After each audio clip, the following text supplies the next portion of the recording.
Hi friend, good morning, welcome back. I am Mohammad Ziauddin from ZL Learn English Jhanjharpur. दोस्तों, आज का जो हमारा लेसन है और आज का जो हमारा टॉपिक है वो है प्रेजेंट टेंस के बारे में। आज हम जानने की कोशिश करेंगे कि प्रेजेंट टेंस क्या होता है, उसके क्या परिभाषा है, उसके क्या इंट्रोडक्शन है और उसके कितने फॉर्म होते हैं और किस तरीके से हम अपने अंग्रेजी बोलचाल में और लिखने में उसका इस्तेमाल कर सकते हैं, उसका प्रयोग कर सकते हैं। तो आइए आज का हम लेसन बगैर किसी देरी के शुरू करते हैं। तो दोस्तों देखिए, क्या है प्रेजेंट टेंस? क्या है प्रेजेंट टेंस? प्रेजेंट टेंस को हम बोलते हैं हिंदी में वर्तमान काल। क्या बोलते हैं? वर्तमान काल कहते हैं। उसके जो परिभाषा है, उसके जो इंट्रोडक्शन है वो है the change in the form of a verb according to present time. ठीक है, इसको अगर आप हिंदी में कहना चाहें तो आप इसको यूं कह सकते हैं कि वर्तमान काल के अकॉर्डिंग, यानी प्रेजेंट टाइम के अकॉर्डिंग, वर्तमान काल के मुताबिक वर्ब के फॉर्म के अंदर जो चेंजिंग होती है, जो परिवर्तन होता है, उसी को हम क्या कहते हैं? उसी को हम प्रेजेंट टेंस कहते हैं। तो ये बात क्लियर हो गई कि प्रेजेंट टेंस कहते हैं जो वर्तमान काल के मुताबिक वर्ब के फॉर्म के अंदर जो चेंजिंग होती है, जो परिवर्तन होती है, उसी को हम प्रेजेंट टेंस कहते हैं। ये तो प्रेजेंट की परिभाषा और तारीफ हुई। अब आइए दोस्तों, मैं पहले ही बतला चुका हूं कि टेंस जो होते हैं वो तीन तरह के होते हैं। या तो वो पास्ट होगा जिसको हम भूतकाल कहते हैं, या प्रेजेंट होगा जिसको हम वर्तमान काल कहते हैं, या फ्यूचर होगा जिसको हम भविष्य काल कहते हैं। और फिर मैंने ये भी बतलाया था कि ये तीनों जो होते हैं, इन तीनों के चार चार फॉर्म है। कितने फॉर्म है? चार चार फॉर्म। जैसा कि मैं पहले भी बतला चुका हूं, लेकिन फिर से मैं आपको याद दिला देता हूं। मैंने ये बतलाया था कि प्रेजेंट हो या फ्यूचर हो या पास्ट हो, तमाम के चार चार फॉर्म होते हैं और चार को तीन से मल्टीप्लाई कर दीजिए, कितने हो जाएंगे? 12 हो जाएंगे। और 12 टेंस ही आपको इसमें पढ़ने हैं। तो पहले नंबर था इंडिफिनिट। क्या था? इंडिफिनिट था। दूसरे पे था कंटिन्यूअस, तीसरे पे था परफेक्ट और चौथे पे था परफेक्ट कंटिन्यूअस। यानी अंग्रेजी जबान के अंदर जो टेंस होते हैं, उस टेंस के ये चार फॉर्म है। एक indefinite, continuous, perfect, perfect continuous. इसके क्या परिभाषा थे, क्या इंट्रोडक्शन थे, वो मैं आपको बतला चुका हूं। तो सबसे पहले हम इंडिफिनिट को लेंगे। ठीक है, तो प्रेजेंट के अंदर भी चार होंगे, तो सबसे पहले हम इंडिफिनिट को लेंगे। तो क्या? Present indefinite tense. क्या है? Present indefinite tense. Present indefinite tense किसको कहते हैं, उसके क्या परिभाषा है? तो दोस्तों देखिए, इसके जो परिभाषा है, the sentence which denotes the present time in its simplest form. ठीक है, इसको अगर आप हिंदी में कहना चाहें तो आप इसको सरल शब्दों में यूं कह सकते हैं, द सेंटेंस, ऐसा वाक्य, विच डिनोट्स द प्रेजेंट टाइम, जो वर्तमान काल को बतला रहा हो, वर्तमान काल में किसी भी काम का होना मालूम हो रहा हो, इन इट्स सिंपलेस्ट फॉर्म, अपने सिंपलेस्ट फॉर्म में। यानी वर्ब का जो फॉर्म होगा वो सिंपल, यानी कि जो बेस फॉर्म होता है वर्ब का, यानी कि वर्ब 1 या वर्ब 5, तो उसके अंदर जो तब्दीली आती है उसी को हम क्या कहते हैं? उसी को हम प्रेजेंट कहते हैं। और प्रेजेंट इंडिफिनिट टेंस की जो परिभाषा है वो ये है कि ऐसा वाक्य जो प्रेजेंट टाइम में किसी भी काम का होना मालूम हो, जिससे किसी भी काम का प्रेजेंट टाइम में, वर्तमान काल में होना मालूम हो, उसी को हम क्या कहते हैं? प्रेजेंट इंडिफिनिट टेंस कहते हैं। ये तो इसके परिभाषा हुए, इंट्रोडक्शन हुए। अब आइए दोस्तों, अब हमें ये जानना है कि प्रेजेंट इंडिफिनिट टेंस का इस्तेमाल, उसका प्रयोग कहाँ होता है। तो दोस्तों देखिए, प्रेजेंट इंडिफिनिट टेंस का जो यूज होता है, इस्तेमाल करते हैं, प्रयोग करते हैं, वो चार जगहों पे करते हैं। ठीक है, पहले नंबर पे देखिए क्या है, to express general and eternal truth. ठीक है, to express general and eternal truth. इसको अगर आप अपनी भाषा में कहना चाहें तो आप इसको यूं कह सकते हैं कि जो आम चीज हो और जो हमेशा होने वाली चीज हो, जिसके अंदर झूठ नाम की कोई चीज ना हो, ट्रूथ हो, बिल्कुल सच्चाई हो जिस चीज के अंदर, अगर उसे हमको एक्सप्रेस करना हो, उसको एक्सप्लेन करना हो, तो ऐसे केस में हम प्रेजेंट इंडिफिनिट टेंस का सहारा लेते हैं और प्रेजेंट इंडिफिनिट टेंस के अंदर हम सेंटेंस को बनाते हैं। जैसे एग्जांपल के तौर पे है, the sun sets in the west, यानी कि सूरज किधर में? उसके गुरूब होने की कौन सी जगह है, यानी सॉरी गुरूब होने की यानी डूबने की जगह, वो पश्चिम में, यानी सूरज तो डूबते किस तरफ डूबते हैं? पश्चिम में। तो हमें ये मालूम हो रहा है कि सूरज के बारे में बतलाया जा रहा है कि उसके डूबने की जगह जो है वो पश्चिम की जानिब है, और ये हमेशा, ये कभी गलत नहीं हो सकता कि वो पूरब की तरफ डूब जाए, ऐसा कभी नहीं होगा। वो डूबेगा तो किधर ही डूबेगा? पश्चिम ही की तरफ उसके डूबने की जगह होगी। तो ये गोया कि एक इटर्नल ट्रूथ है, ये बिल्कुल सच्चाई है।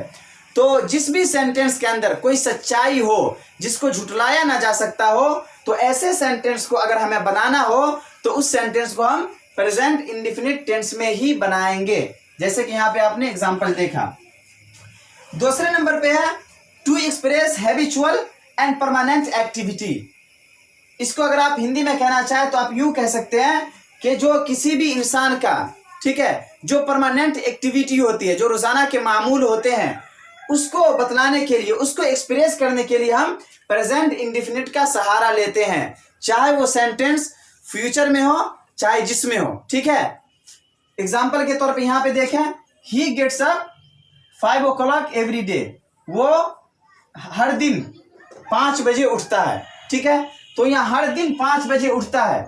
तो यहाँ पे हमने ये समझा कि कोई इंसान है जिसका जो परमानेंट एक्टिविटी है, जो रोजाना के मामूल है, वही मामूल है जो उसका परमानेंट है। तो उसको एक्सप्रेस करने के लिए हम प्रेजेंट इंडेफिनिट का सहारा लेते हैं, जैसा कि आपने यहाँ पे देखा। अब तीसरे नंबर पे है टू एक्सप्रेस फ्यूचर प्लान। क्या है? To express future plan. भविष्य में होने वाले किसी प्लान को एक्सप्रेस करने के लिए, एक्सप्लेन करने के लिए, जाहिर करने के लिए, बतलाने के लिए हम प्रेजेंट इंडेफिनिट का सहारा लेते हैं। एग्जाम्पल के तौर पे देखिए, the prime minister visits Patna next month, यानी कि प्राइम मिनिस्टर पटना का जियारत करेंगे कब? अगले महीने, यानी पटना आएंगे अगले महीने। तो इस सेंटेंस के अंदर आप गौर करेंगे तो ये नेक्स्ट मंथ फ्यूचर के बारे में है। ठीक है, तब भी ये प्रेजेंट इंडेफिनिट टेंस के अंदर यूज हो रहा है। इसके पीछे जो वजह है वो सबसे बड़ी वजह ये है कि एक प्लान के तहत हो रहा है। ठीक है, यानी कोई इंसान है जिसका कोई प्लान बना हो कि इस दिन हम जाएंगे, इस दिन ये काम करेंगे। तो कोई फ्यूचर प्लान को हमें एक्सप्रेस करना हो, जाहिर करना हो, बतलाना हो, तो ऐसे केस में हम प्रेजेंट इंडेफिनिट टेंस का ही सहारा लेते हैं। जैसा कि आपने देखा, the prime minister visits Patna next month, यानी कि प्रधानमंत्री अगले महीने कहाँ आएंगे? पटना आएंगे, पटना की जियारत करेंगे। अब लास्ट में चौथे नंबर पे टू रिपीट कोटेशंस। ठीक है, कोटेशन किसे कहते हैं? सबसे पहले आपको समझना पड़ेगा कोटेशन किसको कहते हैं। तो कोटेशन कहते हैं जो बड़े पर्सनालिटी होती है, जो बड़ी शख्सियत होती है, जैसे गांधी हो गए, इसी तरीके से एपीजे अब्दुल कलाम हो गए।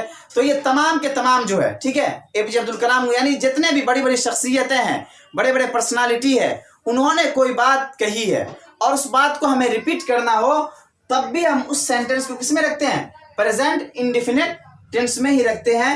जैसे कि आप देखिए, Gandhi says honesty is the best policy, कि ऑनेस्टी एक अच्छी नीति है। तो गांधी सेज इस्तेमाल हुआ है। ठीक है, सेज क्या है? ये प्रेजेंट का जुमला, क्यों?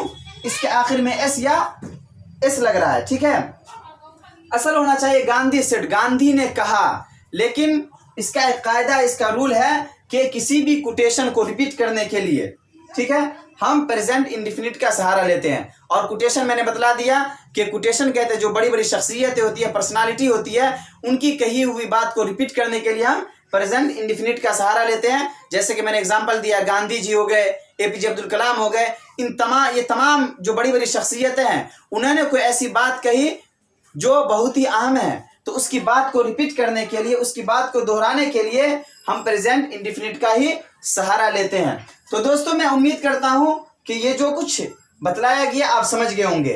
अब हम आगे ये जानने की कोशिश करेंगे कि प्रेजेंट इंडेफिनिट को हम कैसे पहचानेंगे।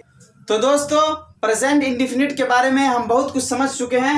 अब हमें यह समझना है कि प्रेजेंट इंडेफिनिट टेंस का जो सेंटेंस होता है उसको हम कैसे पहचानेंगे, कैसे जानेंगे कि ये प्रेजेंट इंडेफिनिट टेंस है। तो दोस्तों, उसके कुछ पहचान है, उसकी कुछ अलामतें हैं, उसके कुछ सिंबल हैं। जैसा कि देखिए, जिस वाक्य के अंत में ता हो, ते हो, ती हो, यानी जो हिंदी वाक्य होता है या उर्दू वाक्य होता है जो हम बोलते हैं, उस वाक्य के अंत में अगर ता हो, ते हो, ती हो लगा रहे, तो हम समझ जाएंगे कि ये सेंटेंस जो किसका है, ये प्रेजेंट इंडेफिनिट टेंस का सेंटेंस है।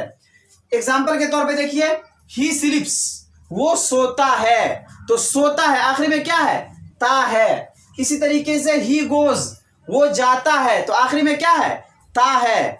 इसी तरीके से आई नो, मैं जानता हूं, आखिरी में क्या है, जानता यानी के ता। तो हमें ये बात समझ में आई कुल मिलाकर कि जो भी सेंटेंस हो, जो भी हिंदी या उर्दू वाक्य हो, उस सेंटेंस के अंत में आखिर में अगर ता हो, ते हो, ती हो लगा रहे तो हम समझ जाएंगे कि ये प्रेजेंट इंडेफिनिट टेंस का सेंटेंस है। अब आइए दोस्तों, अब हमें ये जानना है कि जो टेंस होते हैं वो कितने तरह से बनते हैं, यानी उसको कितने कैटेगरी में रखा गया है। चाहे कोई भी टेंस हो, चाहे प्रेजेंट हो, चाहे फ्यूचर हो, चाहे पास्ट हो, कुछ भी हो, उन तमाम टेंस को 6 कैटेगरी में रखा जाता है। कितने में, 6 कैटेगरी में, यानी उसके जो बोलने के तरीके हैं, बोलने के जो वे हैं, there are 6 category to speak and explain the tense. पहले पे है अफर्मेटिव, क्या है, अफर्मेटिव। दूसरे पे है निगेटिव, तीसरे पे है इंट्रोगेटिव, चौथे पे है इंट्रोगेटिव निगेटिव, पांचवें पे है WH इंट्रोगेटिव अफर्मेटिव, छठे पे है WH इंट्रोगेटिव निगेटिव। सबसे पहले हम अफर्मेटिव को समझते हैं कि अफर्मेटिव किसे कहते हैं। तो दोस्तों अफर्मेटिव कहते हैं सकारात्मक सेंटेंस को। किसको, सकारात्मक सेंटेंस को, यानी ऐसा सेंटेंस जिसके अंदर नहीं ना हो। ठीक है, एग्जाम्पल के तौर पे मैं सोता हूं, मैं जाता हूं, मैं हंसता हूं, तो ये एक सकारात्मक सेंटेंस है। तो जो भी सेंटेंस सकारात्मक की तरफ इशारा कर रहा हो तो हम समझ जाएंगे कि वो कौन सेंटेंस है, वो अफर्मेटिव सेंटेंस है। इसके जो बनाने के रूल है, अगर उसको प्रेजेंट इंडेफिनिट टेंस में हम बनाना चाहें तो उसके जो स्ट्रक्चर है, उसके जो बनाने के जो फॉर्मूले हैं, वो है subject plus verb 1 plus verb 5 plus object. ठीक है, इसी फॉर्मूले पे हमें प्रेजेंट इंडेफिनिट अफर्मेटिव सेंटेंस को रखना है। सबसे पहले क्या है, सब्जेक्ट, उसके बाद वर्ब 1 या वर्ब 5 प्लस ऑब्जेक्ट। अब यहाँ पे एक प्रॉब्लम क्रिएट हो रहा है कि वर्ब 1 और वर्ब 5 का यूज हम कहाँ करेंगे।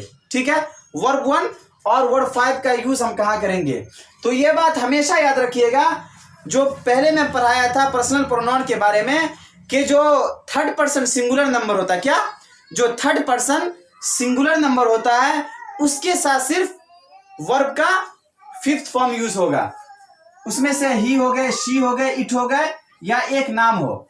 यानी अगर ये तमाम के तमाम किसी भी सेंटेंस में आए और अगर वो सेंटेंस प्रेजेंट इंडेफिनिट टेंस में हो तो उसके अंदर जो हम वर्ब का यूज करेंगे अफर्मेटिव सेंटेंस के अंदर, वो वर्ब 5th यूज होगा। क्या होगा, वर्ब 5th। और वर्ब के बारे में हम डिटेल में बतला चुके हैं, अगर याद ना हो तो पिछले वीडियो में जाकर के आप देख लें। तो मैं बतला रहा था कि अफर्मेटिव सेंटेंस, तो इसके फॉर्मूले ये, इसके स्ट्रक्चर ये है। एग्जाम्पल के तौर पे समझिए, ही रीड्स बुक, वो किताब पढ़ता है, वो किताब पढ़ता है।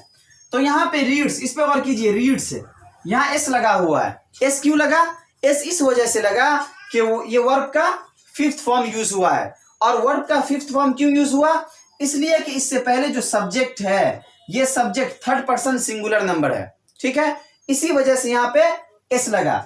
अगर यहाँ पे हम आई दे देते तो यहाँ पे एस ना होता, बल्कि क्या होता, आई रीड बुक। क्यों, इसलिए कि ये थर्ड पर्सन सिंगुलर नंबर में से नहीं है। अब आइए निगेटिव पे। निगेटिव कहते हैं ऐसे सेंटेंस को जो नकारात्मक हो, जिसके अंदर नहीं हो, यानी जो भी सेंटेंस हमें किसी बात के अंदर नहीं कहना। एग्जाम्पल के तौर पे, मैं नहीं सोता हूं, मैं नहीं हंसता हूं, मैं नहीं खाता हूं। अगर ऐसे सेंटेंस को अफर्मेटिव सेंटेंस बनाना है, सॉरी प्रेजेंट इंडेफिनिट टेंस में रखना है, तो उसके जो फॉर्मूले हैं वो है सब्जेक्ट प्लस डू या डज। ठीक है, plus not plus verb 1 plus object. तो ये डू डज जो है, डू डज का यूज जो होता है अफर्मेटिव को छोड़ करके तमाम के अंदर डू और डज का यूज होता है। और डू डज का यूज कहां पे होगा, तो डू का यूज होगा और डज का यूज। ठीक है, तो डू को छोड़िए, डज को समझिए। डज का जो यूज होगा ये हमेशा, ठीक है, सब्जेक्ट जो होता है यानी पर्सनल प्रोनाउन, जैसा कि मैं पहले बता चुका हूं, वो थर्ड पर्सन सिंगुलर नंबर अगर आ जाए तो उसके साथ हम डज का यूज करेंगे। जैसे एग्जांपल के तौर पर समझिए, he does not read book, वो किताब नहीं पढ़ता है। अगर यहां पे रहता कि आई, तो क्या हो जाता? I do not read book, मैं किताब नहीं पढ़ता हूं।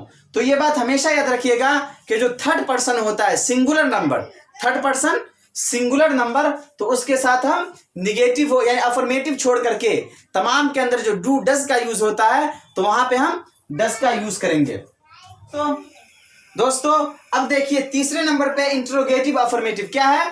Interrogative affirmative. अब हमें सबसे पहले यह समझना है कि इंट्रोगेटिव किसे कहते हैं। तो इंट्रोगेटिव के बारे में मैं पहले भी बतला चुका हूं, फिर से मैं रिपीट कर देता हूं कि इंट्रोगेटिव कहते हैं ऐसे सेंटेंस को कि जिस सेंटेंस के अंदर सवाल पूछा जा रहा हो, जिस सेंटेंस की मदद से हम सवाल पूछते हैं, और वो सेंटेंस अफर्मेटिव सेंटेंस में होना, अफर्मेटिव होना चाहिए, यानी कि वो सकारात्मक हो।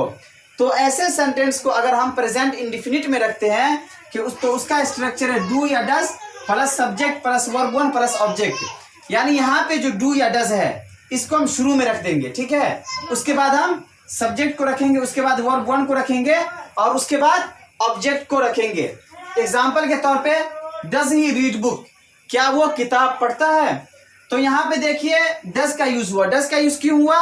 ये इसलिए हुआ कि यहाँ पे जो ही है सब्जेक्ट, ये थर्ड पर्सन सिंगुलर नंबर है, और पहले मैं बतला चुका हूं कि थर्ड पर्सन सिंगुलर नंबर जो होता है उसके साथ एस या ई एस लगता है। तो यहाँ पे डू के अंदर ई एस लगा हुआ है, तो हम ये समझ जाएंगे कि ये थर्ड पर्सन सिंगुलर नंबर की वजह से लगा है। अब चौथे नंबर पे आइए इंट्रोगेटिव निगेटिव। क्या है इंट्रोगेटिव निगेटिव?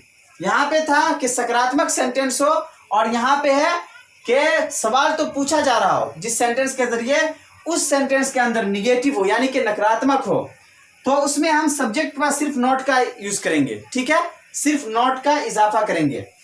ये वैसे ही रहेगा डू या does plus subject plus not, ये नॉट को ज्यादा करेंगे, उसके बाद वर्ब वन प्लस ऑब्जेक्ट। जैसे यहाँ पे था डज ही रीड बुक, यहाँ पे हो गया does he not read book. ये नॉट इस वजह से कि ये नकारात्मक सेंटेंस है, लेकिन ये क्वेश्चन यानी इसके जरिए क्वेश्चन पूछा जा रहा है। अब आइए पांचवें नंबर पे डब्ल्यू एच इंट्रोगेटिव अफर्मेटिव। तो यहाँ पे इंट्रो में इंट्रोगेटिव का शॉर्ट लिख दिया हूं, तो डब्ल्यू एच इंट्रोगेटिव अफर्मेटिव। यहाँ पे डब्ल्यू एच देने का मकसद यहाँ पे ये है कि कुछ ऐसे वर्ड होते हैं जो जिसके अंदर डब्ल्यू एच होता है, और उसके जरिए हम किसी से सवाल पूछते हैं। जैसे हाउ हो गए, व्हाट हो गए, वियर हो गए, ये ऐसे वर्ड है जो डब्ल्यू एच से खाली नहीं है। इसी को हम डब्ल्यू एच फैमिली भी कहते हैं। तो अगर W H interrogative affirmative sentence बनाना हो तो उसके शुरू में हम डब्ल्यू एच वाला जो वर्ड होता है उसको हम रखते हैं। उसके बाद जो इंट्रोगेटिव अफर्मेटिव का सेंटेंस है वो वैसे क्या वैसे ही रहता है, डू या does plus subject plus verb one plus object. तो डब्ल्यू एच फैमिली वाला जो वर्ड है वो मैं पीडीएफ में कल डाल चुका हूँ, पीडीएफ में डाल करके मैं ग्रुप में डाल चुका हूँ, आप वहां पे देख सकते हैं। नहीं तो आज जितने भी डब्ल्यू एच फैमिली वर्ड है उन तमाम को मैं पीडीएफ करके ग्रुप में डाल दूंगा, ठीक है। अब आइए निगेटिव पे, डब्ल्यू एच इंट्रोगेटिव निगेटिव। तो इसके अंदर भी वही है, इसके अंदर भी कुछ नहीं करना है। जैसा ये sentence W H interrogative affirmative का है उसी के अंदर हमें नॉट को ज्यादा कर देना है।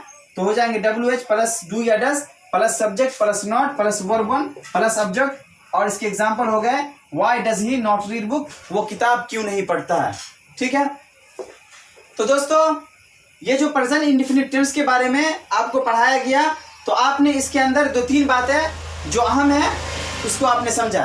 पहली चीज आपने ये समझा कि इसके जो पहचानने के नियम है, पहचानने के जो तरीके हैं वो ये है कि जो हिंदी सेंटेंस हो उस सेंटेंस के आखिर में अगर ता हो, ते हो, ती हो लगा रहे तो हम समझ जाएंगे कि ये सेंटेंस किस में है, प्रेजेंट इंडेफिनिट टेंस में, पहली चीज। फिर दूसरी चीज आपने ये समझा कि जो सेंटेंस होते हैं प्रेजेंट इंडेफिनिट टेंस के जो सेंटेंस होते हैं उसको 6 कैटेगरी में रखा जाता है। पहला होता है अफर्मेटिव जिसको हम सकारात्मक सेंटेंस कहते हैं, और जो निगेटिव, और दूसरा हुआ निगेटिव जिसको हम नकारात्मक कहते हैं, और तीसरा हुआ इंट्रोगेटिव अफर्मेटिव सकारात्मक, और वो किसमें होता है, सॉरी इंट्रोगेटिव जो सवालिया होता है लेकिन वो अफर्मेटिव होता है, यानी कि सकारात्मक सेंटेंस होता है। इसी तरीके से इंट्रोगेटिव निगेटिव जिसके जरिए क्वेश्चन पूछते हैं लेकिन वो निगेटिव होता है यानी कि नकारात्मक होता है। इसी तरीके से डब्ल्यू एच इंट्रोगेटिव अफर्मेटिव यानी ऐसा सेंटेंस जिसके अंदर डब्ल्यू एच फैमिली में से कोई एक वर्ड लगा हो और वो उसके जरिए हम सवाल किसी से पूछते हैं और वो किसमें हो, अफर्मेटिव में हो। छठे नंबर पे WH इंट्रोगेटिव निगेटिव, यानी कि ऐसा सेंटेंस जिसके अंदर WH फैमिली में से कोई एक वर्ड लगा हो और वो सेंटेंस जो किस में हो, इंट्रोगेटिव निगेटिव सेंटेंस में हो। तो दोस्तों आज आपने प्रेजेंट इंडेफिनिट टेंस के बारे में पढ़ा। कल जो आप पढ़ेंगे वो पढ़ेंगे प्रेजेंट कंटिन्यूअस के बारे में। आप उसके बारे में अगर हो सके तो देख करके आइएगा ताकि आपको सबक समझने में आसानी हो। तो चलिए आज के लिए बस इतना ही। ये जो क्लास आपको आज दिया जा रहा है ये बहुत ही ज़्यादा इम्पोर्टेंट है और इसको गौर से समझने की ज़रूरत है। और मैं पहले भी बतला चुका कि जो WH फैमिली है इस पर ध्यान देने की ज़रूरत है और इसका मैं PDF ग्रुप में डाल दूंगा, आप वहाँ से याद कर लेंगे। तो चलिए, wish you all the best, have a nice day.